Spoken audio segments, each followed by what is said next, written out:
I'm joined by Brad Smith, now a real life friend since we've gone fishing in the last few months.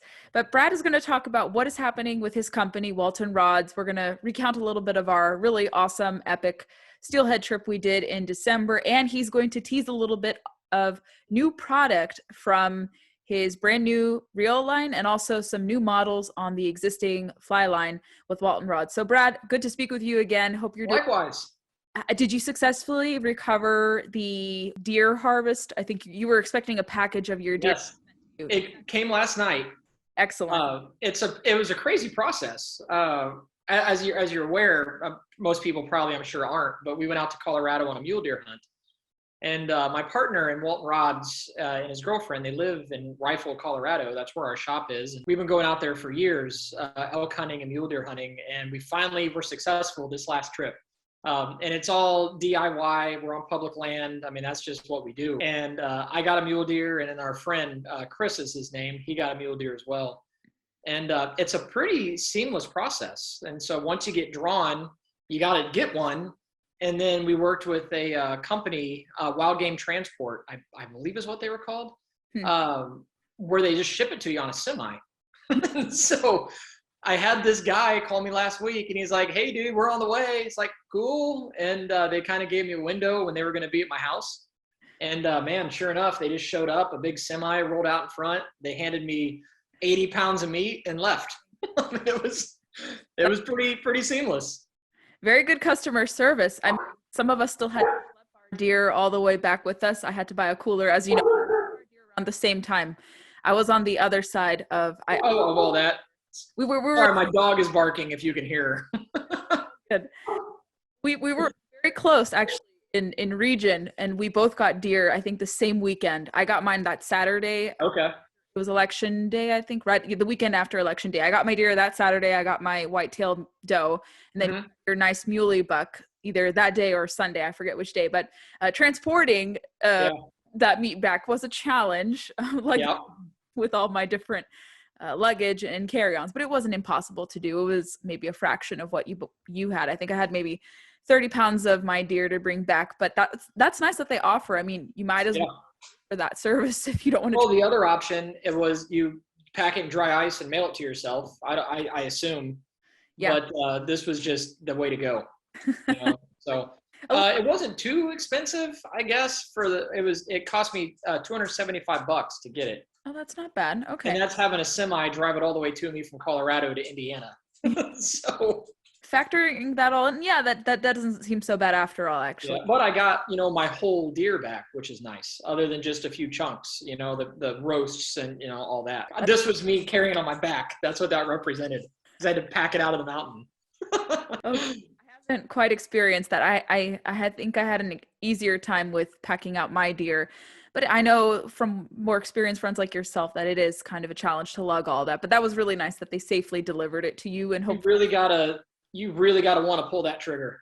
Like you gotta mean it. The tags you're paying, the non-resident license fees, you better damn well get a deer. I think with all your we've had opportunities on elk that we didn't take, and I don't know, it's more about the experience and the adventure really for us. And I don't want to just shoot one because I can. I want a good one. Something worth the trip. I mean, they're always worth the trip, but this was a good mule deer, and so I rather would have not shot one than shoot a small one. Understandable. So. You're never guaranteed a shot, of course, but if you're in where they're numerous, like you should be able to help cull the numbers. Not so much like take an illegal deer. I'm not encouraging that by any means if I'm watching and listening, but if you're paying a lot of money, you might as well try to get one. Try to get one. I mean, that's the goal of going out there, but we were successful. Eat it, take home, not just to have that grip and grin, but also the meat to take home. But last time we spoke, we got to finally meet in person. You joined my dad in Pennsylvania for what I think was probably one of the best fishing trips I've had in my lifetime. And I don't know in your fishing career if that. It was pretty phenomenal. Yeah, for Steelhead especially. Sorry, my dog's moving my computer here. For Steelhead, it was nuts. I've never encountered anything like that. It was nuts. But as far as overall fishing trips, the numbers we've seen, the success rates, the hookup ratios, the catches, it was nuts. So phenomenal. I want to do that again. My dad is saying like we should go again. I'm like we absolutely should. We'll Yeah. like let's wait a little bit, maybe until like November when it's cold but not too cold. But Right. day we chose was really interesting because you were checking barometric pressure. We were trying to see that ice had melted or thawed, Right. and it was like the perfect day. It was cold, granted. Yep. I mean, I talked about it in the video and kind of Mhm. the overview afterwards, but it was somewhat idyllic. It was just at the right cold temperature. The fish were biting, not in the first pool that we went to, obviously, but Yeah. if you remember, just it was like a boiler Yeah. with them, but they just were not taking our bait. I remember hooking up on my 6-weight Walton rod. I hooked up one, but it just darted away afterwards. Yeah. Realized I probably needed to use your 8-weight a bit more just because 8-weight helps. Yeah. of the girth, and like you would certainly hook them up, but I think a larger weight capacity would probably be much better, and I probably would have hook setted fish a little better. But I did with one attempt when I did fish with it. But the second pool we went to, if you remember, just those limestone creeks, and I think the sun was hitting it, so it was thawing. There was water was warming. You could see them better. They could see better. Yeah. Visibility, and I think there were like more than 50. Oh, it was ridiculous. And as we know, limestone creeks are super ideal. They're highly oxygenated, and for those listening and watching, that's what these steelhead like, and I think salmon too, to an extent. But in Pennsylvanian vernacular, steelhead is a trophy rainbow trout in a sense, and some of them have that hook nose jaw that looks very salmonoid. But if you talk to steelheaders out west, they'll be like, no, this is just I would say more refined or talked about, I would say, big rainbow trophy. They're a rainbow species, but yeah, the steelhead people are their own culture. They're fanatical about them. You know, like you have musky guys and walleye guys and carp guys and steelhead guys. They're their own niche. So, but you can see, you hook in one of those fish, it's nuts. The way they jump and explode and how strong they are. Oh yeah, I mean they get your soul. I've never had that much of an adrenaline rush. I think in a pretty natural setting. We fished on a private piece of property with outdoor access, which I'll certainly plug in a little bit more too, but I've talked about them. I've had them on the podcast. But for something private, I think super worth it. The price point, we paid maybe $50 per person, and I have membership, so I paid the nominal fee for that. But $50 per person with our guide, Randy, who was phenomenal. Yeah, he's a great guy. Board. That was an excellent trip. I mean, the trip and all, the little hotel expense, like if you're looking for something to do on the East Coast, and it's pretty equidistance between you, where you're located, where I'm located, like if you're on the East Coast, going to Pennsylvania is a super great trip to plan, very cost efficient. And if you time it perfectly and you go to a property like this, you'll be really good and taken care of if you especially go out to public waters. Well, all that's all locally known as Steelhead Alley. I mean, that's famous. You know, people come from all over to fish that area. And so it's that stretch. I've never experienced fishing like that. It was incredible, especially on the fly. Holy cow, it was nuts. So thank you again for inviting me. Holy cow.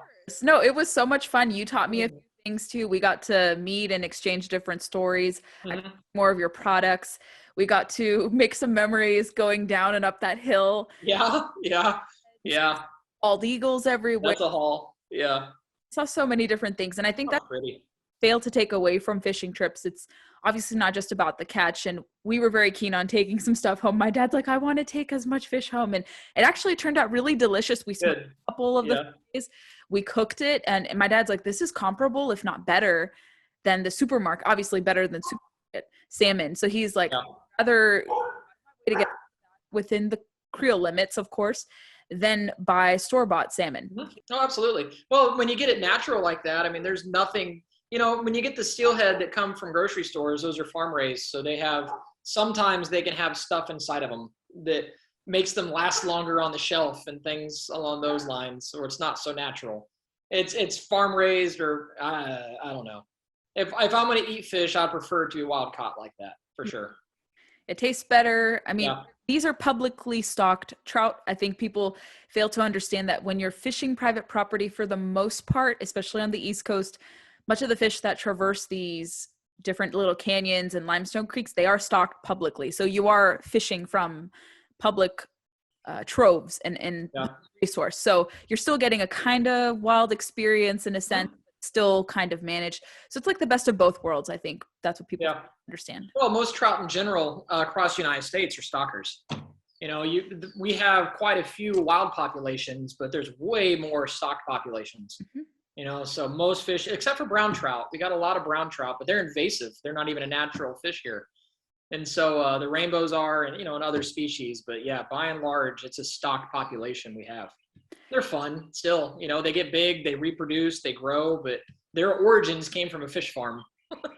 Right. But that goes to, I guess, the success of conservation, because some people may question the means of it. And there's a huge debate surrounding, I think with steelhead out west, there's a huge debate surrounding on fish farm or farmed or privately farmed steelhead. And I know out west, it kind of does work in a sense to help replenish some of the diminished numbers, especially the more endangered subspecies of salmon out there, because they're not at the point where they can self-sustain privately. So you could have these subsidiary efforts come in and help replenish the numbers.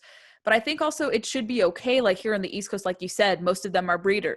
They're not naturally occurring here, maybe except for, I think, the rainbow trout. Rainbows are, brook trout are. Yeah, there's a handful of species. Cutthroats, and we have a handful that are.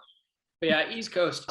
Pennsylvania alone stocks, millions of trout a year? I mean, it's insane, right? A lot of those hold over, and then they start becoming naturally reproducing. But they all came from a fish farm. A white albino palomino trout is not natural. But people see them all over, I've caught one. You caught one of those. Yeah. I think I call them palominos. I know they're like golden rainbow trouts. Maybe the names are synonymous with one another. But I think in Pennsylvania and West Virginia, they do stock those now. They're not naturally occurring. They're crossbred, of course. But yeah, they are fun to catch. They do put a great fight. And I firsthand too myself, but I've seen some people catch it in the wild as well. Yeah, we have we have a couple trout streams here in Indiana, but the town of Zionsville is it's a town on the northwestish side of Indianapolis. The mayor, I believe, of Zionsville is a big trout fisherman. And so they actually have a budget where they stock trout in a little stream that flows through the town. And so they have palominos in there this year. And so everybody knows when one catches one and they hold it up, they're like, ooh, where'd you get that? Like, it's pretty funny because we all know there's only a few in there. But no, so far they're still alive. But no, unfortunately here in Indiana, those summers get so warm, they all die. And so by June, most of those fish are all dead.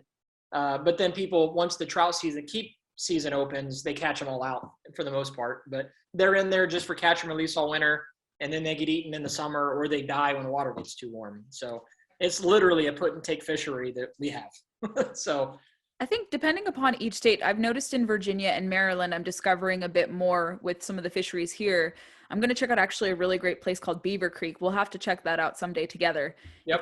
To come back this way or come this way more so. But that is one of the most pristine limestone creek fisheries in Maryland. And a friend of mine who's an Orvis guide, he calls himself the dirty fly fishing hippie. And he's a really interesting guy. And we've become friends in the last year or so. And he posted just how robust that fishery is. And he's never seen, he saw like a dozen and a half different trout in this stream. And it's a really hard stream to fish from what I say. But he saw so many of them. And this is a put and take, or this is a catch and release delayed harvest stream. Some of it you can put and take, but Maryland is really unique in that there's so many different, I would say, delayed harvest or just simply catch and release streams within their system. You see a little bit of this in Virginia too. And you have to be cognizant of it. And obviously sometimes in the delayed harvest streams, people do fish them out. And I think that's wrong. I mean, if the sign posted says strictly catch and release, you got to abide so people can have fun and enjoy the fishery. When it's take stream, that's a whole different equation, obviously factor the creel limit. I mean, each varies. I think one place local to me is like 4 per person per day. No size limit. And obviously you have to go according to what the department says and check place before you fish. But yeah, it's kind of sad that people are not cognizant of that. Like you should be aware of where you're fishing and not overfish or take anything that's not supposed to be taken. Normally the signs are clearly posted. Most of the time people ignore it or they don't see it. So true. Yeah. Yeah. Hope with the new fishing participants coming, they kind of learn the ropes. And I think people Yep. will, and that conservation component will be kind of embedded into them. And I think they'll learn more about it. And that's not to say all new anglers are doing this, but there's always going to be poachers, unfortunately. We see Oh this, yeah. of course, but there are poachers in angling as well. Mhm. But I want to talk more about some of your product, more Sure. specifically and more broadly for those who are unfamiliar with Walton Rods. Talk a little bit about the company, and if you're at liberty to talk about kind of the growth you've had and some of the shops you guys are going to be appearing in this year. Sure. Yeah, I mean, I hate the expression, but I'm an open book. So that's kind of the reputation that we built is, an ethical kind of a thing. Fly fishing has had a huge surge through the pandemic. It's been remarkable to see of so many people getting involved in the sport. You see it in the social media side. You see it in sales, rod sales, reel sales, guides, trips. I mean, the industry has had an explosion of people getting out and experiencing it. For whatever the reason is, people have gravitated to fly fishing more than any other sport during all this. I don't know if it's just the people had time to watch a river runs through it and wanted to experience it. I don't know, but people love it. And we've seen that growth in ourselves. And our whole kind of niche, I guess, from the beginning is, look, we're going to do this, but we're going to be honest about it. And so with how we price our rods, how we sell our rods, how we design our rods, I mean, it's honest from the beginning. And when you look into a lot of this, there's a lot. I had a conversation literally this morning with one of our customers. They were, a potential customer. They called, we were talking about rods and stuff, and they were making comments about how some companies just have all kinds of fake rod science and it's hard to believe anything. It's look what we did and how our rod is different and all. And I don't know, there's a lot of gimmicks, there's a lot of sales, and you see that industry. And where we've kind of gone from is we've designed rods that are a medium fast, a moderate fast, which is what 95% of the industry fishes. Your average fly fisherman, that's the only rod they're going to need. But the industry keeps pushing faster and faster and faster rods, which is great because they're great if you know how to use one. But for that 2% of fly fishermen that can use one, nobody else can get, I guess they can, but they can't get what the rod is designed to do. And so we kind of stick more to that medium fast action, which allows forgiveness when you can cast. So if you're not a great caster, the more flex allows for you to learn. It allows for a mistake, because if your rod's too fast, you make a mistake, your cast falls apart. If you have more bend, it can absorb that stuff. It allows you to lay a line down better. It allows you to pick a line up better to cast. It's just an easier tool to learn on. And then as your skill gets better, you can manipulate that medium fast rod better and learn how to cast better and hit pockets better. And then you feel when you outgrow it, because then eventually somebody will give you a fast action rod. And it's just like, ooh, I mean, it just feels different. It feels like a sports car. Okay, now you're ready. Now we can move on, and so we kind of started that from the beginning is let's design some medium fast action rods that we're going to sell direct. We're going to make these as good as we can for a price that isn't just blown out of proportions because it's a fly rod. And we found, especially when we first launched, we're 5 years in now, we had a lot of people really gravitate to that. Is that profit, the margin we put on our rods was enough to stay in business to sell another rod. It wasn't enough for us to go take trips and take a paycheck. It sustained the business. And our whole business strategy from the beginning is, look, we're going to have multiple lines of rods. And so we're going to make a little per rod. And so the overall will raise us up. And where you see in a lot of these cases, it's we're not going to sell many rods, but we're going to charge 5 times more than what we can to sustain us. And so we kind of went the other way. And so we have 5 lines of rods now. Every one is a little bit different. We have another line, and every one of these rods we build here in the United States. And it's hard to do. It is hard to do because as we found getting into this, the industry is largely imported. And that, I mean, our economy is global as it is. And especially the fly fishing industry, it's very global. And there's a niche out there of people that just want USA products. And so that's what we kind of are striving for.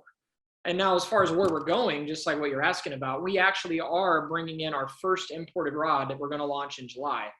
And we're very excited about this because, as we're saying, again, we're being honest about it.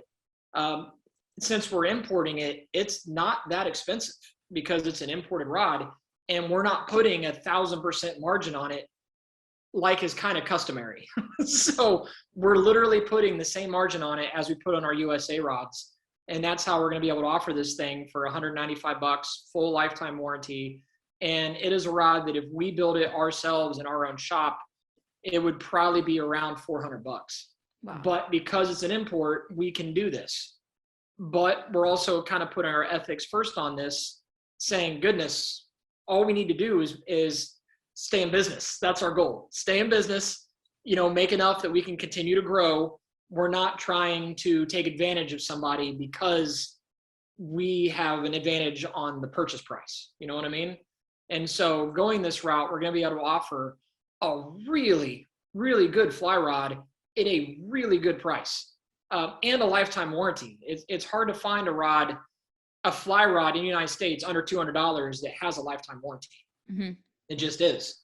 And we're going to kind of hopefully lead the way on that. But I mean, we're literally going to show people you can buy an incredible rod and not spend a lot of money, and so we're very excited. And that's the rod I was using when we were in Pennsylvania. It was that one. That's the one you caught your steelhead on. So my pity steelhead, because I was and missing. But, I was having great success with the Okama steelhead rod. That was excellent for a spinning rod. But I was like, I need to finally hook set one properly on a fly rod. And you were like, I'm sympathetic with your case, Gabriella. So you, yeah. And you were right. It's so different from the 6-weight, which you guys sent me to test years ago. And I love that rod. And I use that for standard trout fishing, fishing. Excellent rod for smaller fish, of course. But I recognized, like you say, when you want to accelerate your fishing experience and when you've started to get a little handle on some of these bigger fish, you're like, you need to have something a little more adept in your arsenal, a bigger weight rod. And I noticed that with your difference. It's, it's a little learning curve, but you can still, if you practice at it and you cast properly and do the like all things, working with a guide, hiring a guide, people have the misconception oftentimes you're going to hire a guide to catch fish. You hire a guide to learn from them, so then you can then go catch fish. So goodness gracious. I mean, I worked with an Orvis person. His name's Jason. He runs our Orvis shop here in the north side of Indianapolis. And we did when I first got into fly fishing, we did a casting session. Took me out in the parking lot. This has been years ago. And just the 45 minutes he spent with me on how to cast was worth hundreds of dollars. He did it for free. You know what I mean? But that's what you get out of a guide. How to cast, how to roll cast, how to tie a stupid knot. It's not to catch a fish. It's how to learn to do it yourself. Catching a fish is a bonus, but, and then that's where you also get the different equipment. And so you fish with somebody, they might use a different rod you've ever experienced. And now you can try it, learn from it, and then make the decision. Man, is that something I want? Does that help me? So then the other stuff we're talking about, we launched, I have one in front of me, our reels. And so we launched a reel company. We literally just launched that, 2 weeks ago now. And so we've had the pre-sales for a while, and we did this as a different brand, but these are our reels.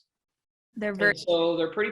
They're pretty. They got a groove spool so they can hold more backing. It's a solid steel or a sealed carbon fiber drag.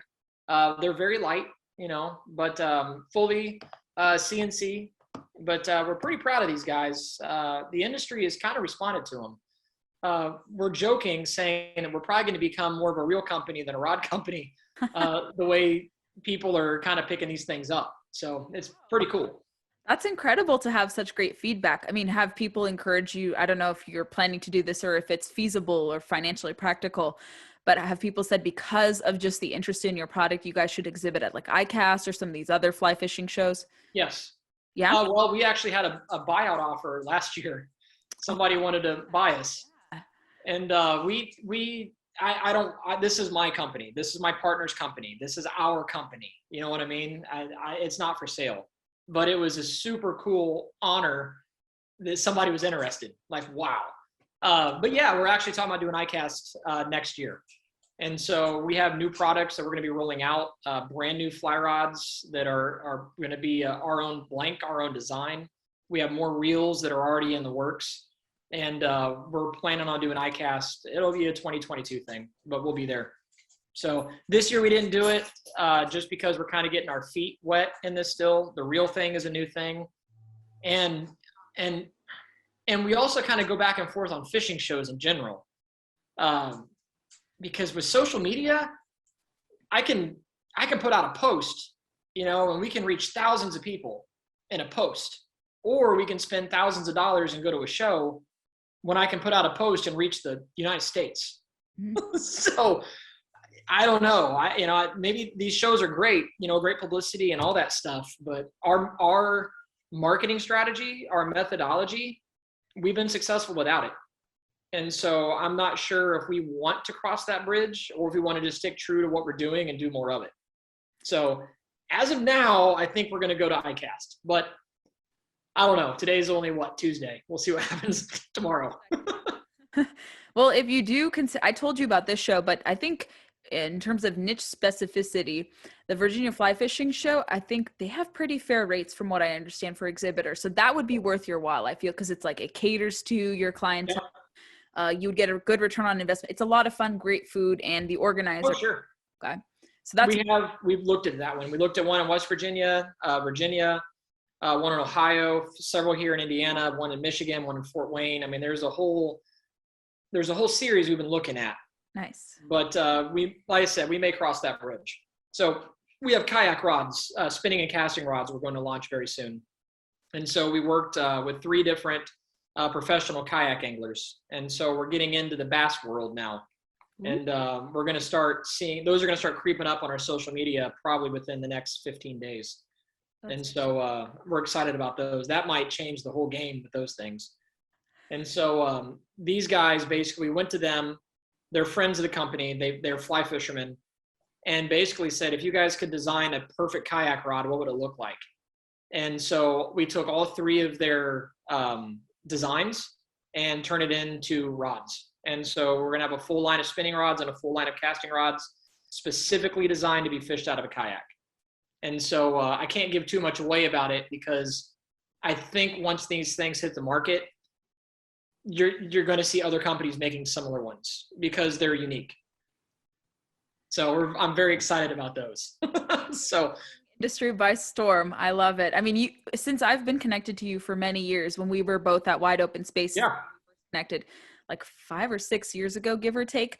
And then obviously we became acquainted in real life recently, but yeah, you've always been very innovative and on the cutting edge. And I think the fishing industry needs a little of that injected into just the whole niche at large, just because it forces people to stay fresh, to stay active. Yeah. And I mean, that's how we are as a country. We welcome innovation. I think the fishing industry should still be challenged to innovate and to make their products more accessible, unique, versatile, and at a greater price point. So I love the fact that you're trying to inject some freshness into the marketplace.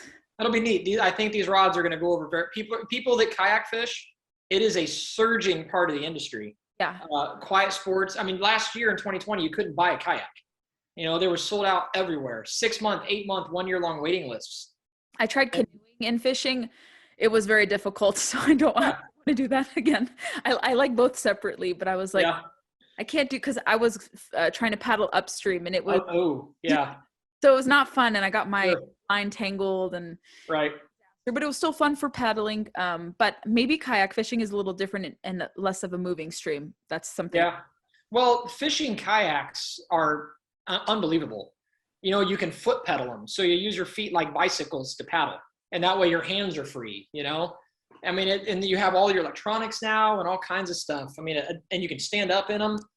It's like they're bass boats, you know? And however, as we found, there's a niche out there for rods. So hopefully we can fill that niche. We'll see.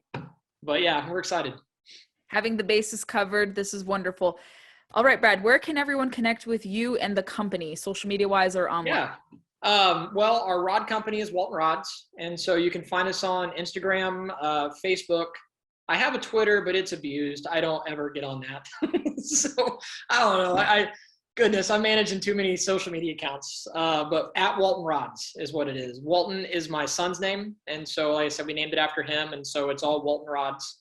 And then for our real company, we're under the same brand. We're under the same company. It's just a different brand.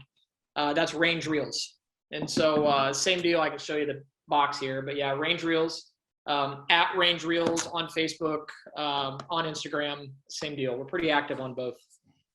So for now, I'm probably gonna have to get a parlor, and I don't even know all these other sites that are out there. I'll help you with navigating the stuff, and maybe Go Wild would be a good place for you to advertise. We are on Go Wild as well. At Walton Rods and at Range Reels on Go Wild as well. Yes, we are there. Yeah, I need to utilize that more because I go there to post my podcasts and consequential catches or harvests, but I don't go there often as I should. But that's also a good place to go. I scroll, I look at it. I don't post much, but I enjoy it. It's a great site. It is. People that are in the outdoors industry, I do talk about it. You need to join it. You know, it's a good up and coming. It could become a dominant player in the outdoors industry. Yeah, and they just enabled their desktop feature. I was saying that and I interrupted. I'm sorry. With respect to that. Hear what you say? They have a desktop feature. Okay. So you can access the app now on your desktop. I will do that once we get off of this. That's cool. Yeah, I didn't know that. I've just been using it on my Android. This has been wonderful, Brad, to catch up. Thank you for updating my listeners on some product, recounting our fishing trip, kind of demystifying fly fishing, and talking about some emerging forms of fishing with me today for this YouTube broadcast, but also for my podcast. So thank you so much. And thank you. Again soon. Yeah, talk soon.